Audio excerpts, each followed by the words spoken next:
हर औरत के दिल में 3 चीज़ें हमेशा बहुत कीमती रही है, इसका जेवर, इसका घर और इसके बच्चे।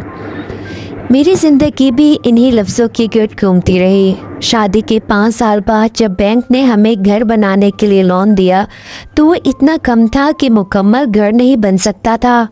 मैंने बगैर किसी हिचकिचाहट के अपना जेवर बेच दिया, अपने ख्वाबों की चमक बेचकर अपने ख़ानदान के लिए एक छत का इंतज़ाम किया। वक्त गुजरता गया, बच्चों की शादियाँ हुई, जो थोड़ा बहुत जेवर बाकी था इसमें से कुछ याद के तौर पर रख लिया, बाकी बच्चों में बांट दिया। ज़िंदगी का एक बड़ा हिस्सा कमेटियों में, जोड़ तोड़ में और मेहनत करते हुए गुजर गया। फिर वो दिन आया जब दोनों बच्चे तालीम मुकम्मल करके पाकिस्तान वापस आ गए और ज़िंदगी को एक सुकून नया मिला। फिर बच्चों ने ज़िद की कि वो अपने पिंडी वाले सरकारी रिहाइश गाह में तभी शिफ्ट होंगे जब अम्मी अब्बू भी साथ आएंगे। 1 साल तक वो घर खाली रहा क्योंकि हम सरगोदा छोड़ने के लिए तैयार नहीं थे। आखिरकार हमने फैसला किया सरगोदा को अलविदा कहे और बच्चों के साथ पिंडी आ गए।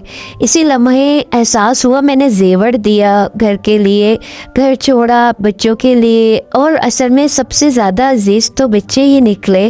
लेकिन आज की दुनिया में ये सिखाती है कि सब बच्चे एक जैसे नहीं होते। कुछ बच्चे वालिदैन की कुर्बानियों को समझते और उनकी इज़्ज़त करते हैं, मगर कुछ ऐसे भी है जो नाफरमानी या गफलत का रवैया अख्तियार करते हैं। कभी वो मसरूफियत के बहाने वालिदैन को नज़रअंदाज कर देते हैं और कभी जदीद ज़िंदगी की दौड़ इन्हें अपने ही माँ बाप के जज्बात भुला देती है। ये हकीकत कड़वी है मगर ज़िंदगी का हिस्सा भी है। हमें ये तस्लीम करना सीखना होगा कि हर औलाद हमारे दिल के दर्द को नहीं समझेगी। ऐसे वक्त में अपनी ज़ात को टूटने ना दे। याद रखें, आपने अपनी ज़िंदगी का बड़ा हिस्सा अपनी औलाद के लिए कुर्बान किया है, लेकिन अब अपनी ज़ात का हक भी पहचाने।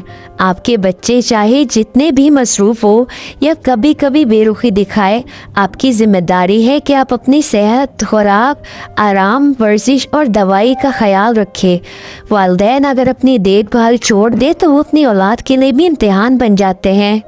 आज के ज़माने में ज़िंदगी के दबाव पहले से ज़्यादा है। ताल्लुकात की खूबसूरती इसी में है कि हम दूसरों से तवक्कुआत कम रखें और अपने अंदर के सुकून को बढ़ाएं। अगर बच्चे तवज्जो ना दे सके तो इसे अपनी कदर की कमी ना समझे। हो सकता है वो अपनी फिक्र परेशानियों में उलझे हो। ज़िंदगी को आसान और पुरसकून बनाने के लिए चंद बातें याद रखें। अपनी सेहत और जिस्मानी निगहदाश्त को अहमियत दे। मुस्बित सोचें, अपने बच्चों के लिए नेमत बनाएं, चाहे सिलाई हो, निटिंग हो या कोई हल्की फुल्की मसरूफियत। बच्चों के लिए दिल से दुआएं करें, ये आपके दिल को भी सुकून देती है और अल्लाह की रहमत भी लाती है। अपने रब के ताल्लुक़ से मजबूत रखें, इबादत के लिए वक्त निकालें। पोते पोतियों और नवासे नवासियों के साथ खेलें, हंसे, इनके दोस्त बने। अपने शरीक हयात के साथ मोहब्बत से पेश आए, चाहे वॉक ही क्यों ना हो। अपनी सफाई, खुशबू, शख्सियत का ख्याल रखें। अच्छा सा नरम मेकअप, आरामदायक जूते आपकी एतमाद में इजाफा करता है। कभी कभी पार्लर चले जाए, दोस्तों से मुलाकात करें, दूसरों की कहानियाँ सुने। आपको एहसास होगा कि दुनिया में हर शख्स के अपने मसाइल है और आपके गम कितने कम हैं। अपने ऊपर खर्च करने से ना घबराए। आपने अपनी ज़िंदगी का एक बड़ा हिस्सा अपनी औलाद के लिए वक्फ किया है।